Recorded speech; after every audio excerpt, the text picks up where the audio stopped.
Policy बाजार पर 1 करोड़ रुपए का टर्म लाइफ इंश्योरेंस केवल 450 रुपए महीने से शुरू। Wow. Amit Shah, who's chairing a very key meeting with booth-level workers to discuss grassroots-level work that's needed to be carried out just ahead of those elections in Karnataka that will be held in May of 2023. The meet will also is being attended by the Chief Minister in presence with other party leaders in order to focus on the elections in May of next year. The BJP is making consistent efforts to make inroads into the old Mysuru region, which is a traditional stronghold of the JDS and the Congress. To get more on as far as that meeting that's taking place, that's being chaired by Amit Shah. It's day 2 of Amit Shah's visit in Karnataka. Shrija, take us through the issues that are being raised by Amit Shah, including PFI.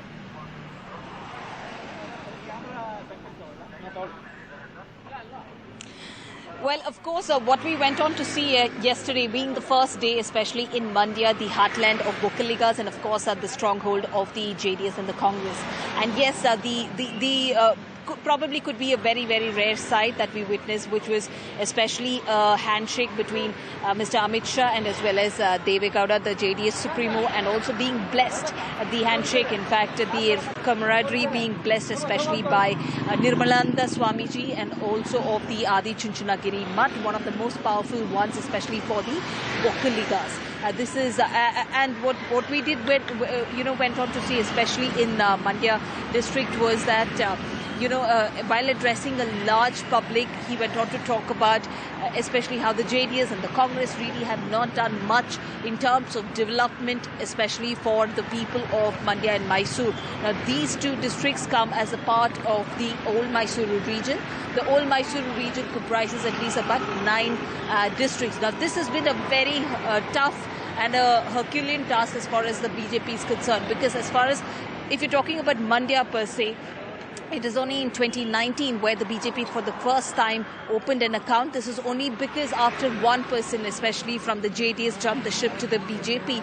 This was in only as recently as 2019. So clearly we see, though the BJP understands that they are already facing a strong anti-incumbency wave, they're trying to build and strengthen the party at the grassroots levels, especially at their weak spot. And that one weak spot is, of course, the old Mysuru region. So in that very region, especially in the heartland of the Vokaligas and JDS and the Congress, he went on to especially take swipes at especially the JDS and the Congress, saying that they have not done anything for the people for the past few years. Since the time that they have been coming to power, they have been alternating amongst themselves. He also did ask, especially with folded hands, especially to the people of Mandya district, to love lotus to loom, but more importantly, in fact, taking pot shots at the Siddaramaiah and also talking about Siddaramaiah's regime, during his regime, that the PFI, that the cases that were registered against the PFI leaders were withdrawn by Siddaramaiah's government,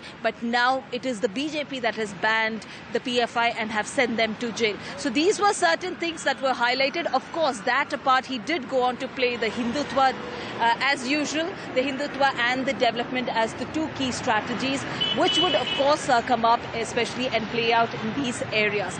And here's what we witness, especially from Mandya, and here's a report to also show you that what really are the plans of the BJP in the upcoming 2023.